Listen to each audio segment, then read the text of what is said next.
जब जब चाइना का नाम लिया जाता है तो 1962 की वॉर याद आती है, लेकिन और भी ऐसी बातें हैं जो हमें चाइना के बारे में पता होनी चाहिए। क्या सच में कोरोना की असली वजह चाइना था?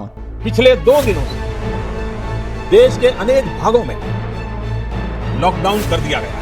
Now, a 6-day circuit breaker lockdown has been announced for South Australia. Let's take a look at our top story. Japanese Prime Minister Shinzo Abe has declared a state of emergency. क्या China इतना powerful है कि India को war में हरा सके?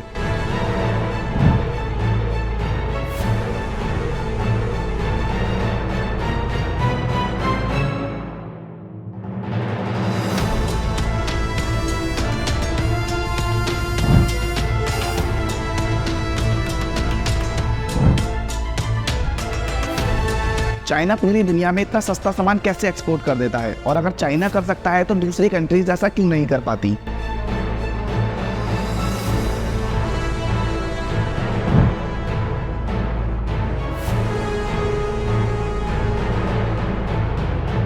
और क्या वो रीजंस हैं जिसकी वजह से चाइना की इकोनॉमी खतरे में है?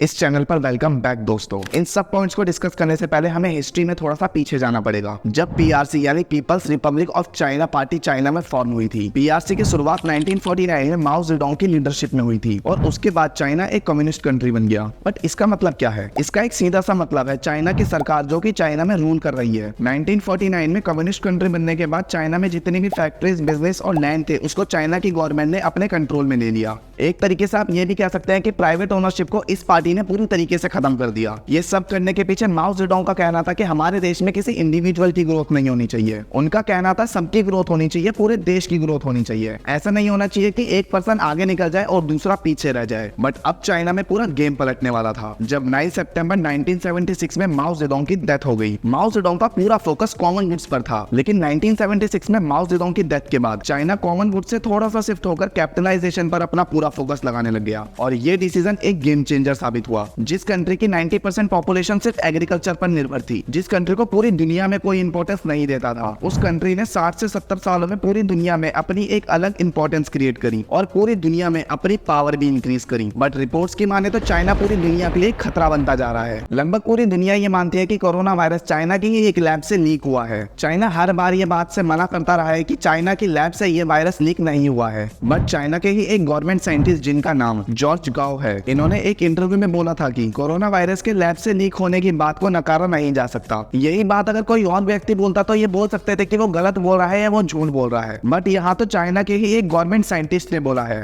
तो पूरी दुनिया का शक तो चाइना पर जाएगा ही। बट चाइना के ही लैब से ये वायरस लीक हुआ है ये आज तक कोई प्रूफ नहीं कर पाया है और शायद कभी कर भी नहीं पाएगा, because of Chinese power in world. और जब बात चाइना की पावर की हो तो फिर हम इंडियंस के मन में एक ख्याल तो आता ही है कि इंडिया और चाइना में से कौन सा देश ज्यादा पावरफुल है। अगर हिस्ट्री को देखें तो हमें पता चलता है कि इंडिया और चाइना के रिलेशन हमेशा से खराब रहे हैं। इंडिया और चाइना के रिलेशंस को सिनो इंडियंस के नाम से भी जाना जाता है। चाइना और इंडिया दोनों देश एक दूसरे के लिए बहुत ज्यादा जरूरी हैं। बट बॉर्डर एक ऐसा कारण है जिसकी वजह से दोनों देशों के बीच में कॉन्फ्लिक्ट्स होते रहते हैं। बट ये कॉन्फ्लिक्ट्स कब वॉर में बदल जाए ये कोई नहीं कह सकता। ऐसी एक वॉर की शुरुआत हुई थी 1962 में, जिसको हम इंडो चाइना वॉर के नाम से भी जानते हैं। और इस वॉर की वजह बना था चाइना का हिमालय बॉर्डर को ना मानना। चाइना हमेशा से ही बेमतलब में इंडिया की टेरिटरी को चाइना में क्लेम करता है। इस बॉर्डर कॉन्फ्लिक्ट को रोकने के लिए चाइना के जो इन लाई और इंडिया के प्राइम मिनिस्टर जवाहरलाल नेहरू ने LAC यानी लाइन ऑफ एक्चुअल कंट्रोल बनाई। नेहरू ने एक तरीके से इंडिया की जमीन LAC के नाम पर चाइना को दे दी। उस टाइम नेहरू ने एक स्लोगन भी निकाला था, हिंदी चीनी भाई भाई। बट इस स्लोगन का चाइना पर कोई भी असर नहीं हुआ। चाइना हमेशा बॉर्डर के नाम पर इंडिया से कॉन्फ्लिक्ट करता रहता है और ये कॉन्फ्लिक्ट 1962 की तरह वॉर में ना बदल जाए, इसलिए जरूरत थी इंडिया को मिलिट्री में चाइना को टक्कर देने की। ग्लोबल फायर पावर इंडेक्स में चाइना रैंक 3 पर आता है और इंडिया रैंक 4 पर आता है। अवेलेबल मैन पावर के अंदर चाइना रैंक 1 पर आता है और इंडिया रैंक 2 पर आता है। Fit for service man power के अंदर चाइना रैंक 1 पर आता है और इंडिया रैंक 2 पर आता है। डिफेंस बजट में चाइना रैंक 2 पर आता है और इंडिया रैंक 4 पर आता है। इंडिया का डिफेंस बजट चाइना के मुकाबले काफी ज्यादा कम है। नंबर ऑफ एयरक्राफ्ट्स के अंदर चाइना रैंक 3 पर आता है और इंडिया रैंक 4 पर आता है।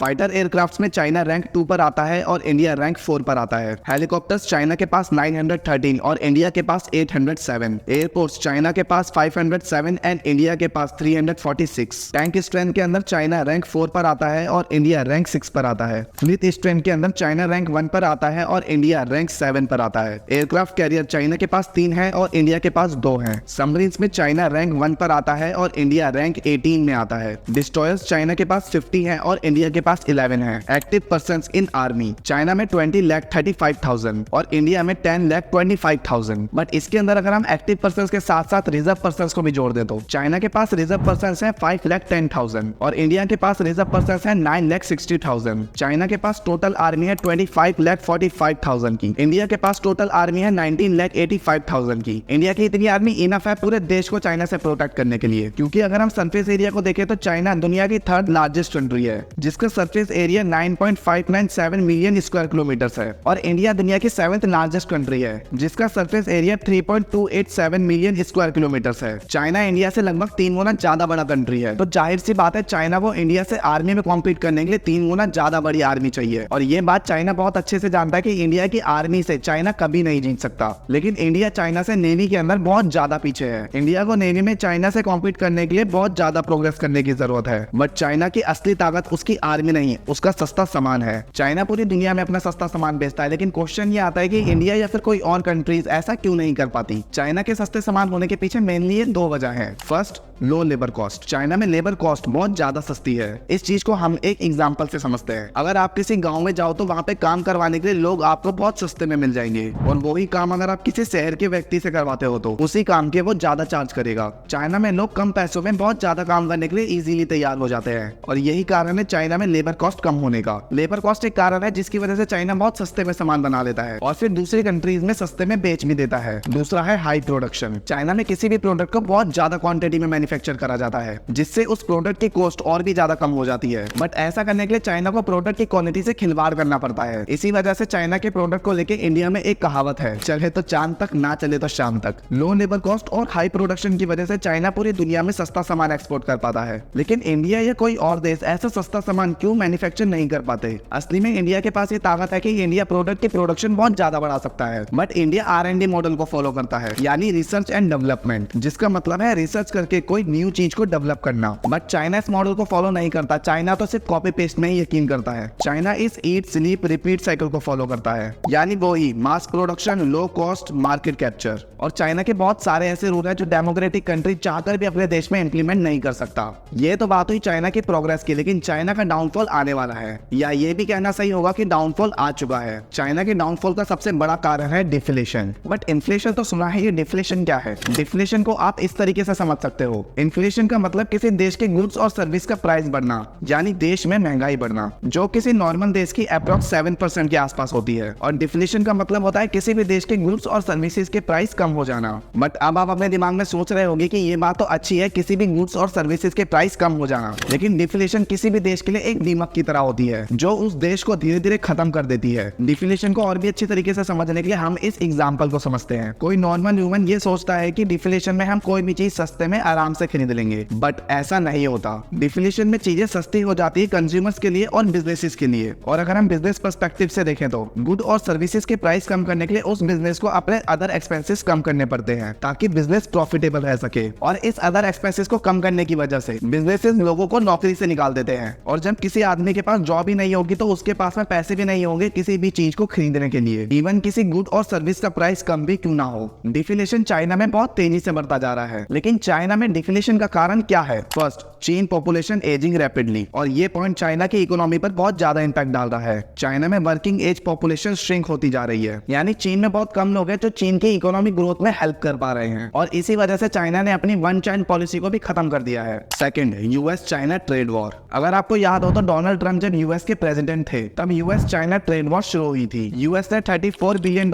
का टैरिफ इंपोज किया था चाइनीज गुड्स के इंपोर्ट पर, और चाइना ने इसका जवाब देने के लिए $34 बिलियन का टैरिफ इंपोज किया था यूएस गुड्स के इंपोर्ट्स पर। इस ट्रेड वॉर का इंपैक्ट दोनों ही कंट्रीज की इकोनॉमिक ग्रोथ पर देखने के लिए मिला। थर्ड, कोविड-19, जो कि शुरू हुआ था चाइना के वुहान में, और इसकी वजह से सारी कंट्रीज चाइना को क्रिटिसाइज करने लगी। बट कोरोना वायरस की वजह से पूरी दुनिया में प्रोडक्शन और सप्लाई चेन पूरी तरीके से डिस्टर्ब हो गई, और इसका बहुत बड़ा इंपैक्ट पड़ा चाइना के एक्सपोर्ट्स पर। Fourth, Chinese communist party interfere in tech sector. 2020 के बाद चाइना की गवर्नमेंट टेक सेक्टर में काफी ज्यादा इंटरफेयर करने लगी। वो इसलिए कर रही थी ताकि चाइना की सारी पावर चाइनीज कम्युनिस्ट पार्टी के अंदर ही रह सके और ये टेक कंपनीज चाइना के अंदर कभी ज्यादा पावरफुल ना बन पाए। शायद आपको याद होगा चाइना ने क्वालकॉम, अलीबाबा, टेंसेंट जैसी कंपनीज पर एंटी ट्रस्ट इन्वेस्टिगेशन करवाई थी। बहुत सारी पेनल्टीज इन कंपनीज को चाइना को देनी पड़ी थी और इसी के साथ चाइना ने फॉरेन इन्वेस्टर्स पे भी रिस्ट्रिक्शन इंपोज करी थी टेक सेक्टर में। ये वो कारण है जिसकी वजह से चाइना धीरे धीरे खत्म होता जा रहा है। लेकिन ऐसा भी नहीं है कि चाइना इन सब पॉइंट्स को इंप्रूव नहीं कर रहा। चाइना इन पॉइंट्स पर बहुत ज्यादा काम कर रहा है और शायद ऐसा भी हो सकता है कि चाइना 2040 में वर्ल्ड पावर बन जाए। बट अगर चाइना ने जल्द ही इन पॉइंट्स को अपनी कंट्री में इंप्रूव नहीं किया तो शायद 2040 तक चाइना पूरी तरीके से खत्म हो जाएगा। आपका इन सब पर क्या कहना है हमें कमेंट करके जरूर बताना और डोंट फॉरगेट टू सब्सक्राइब।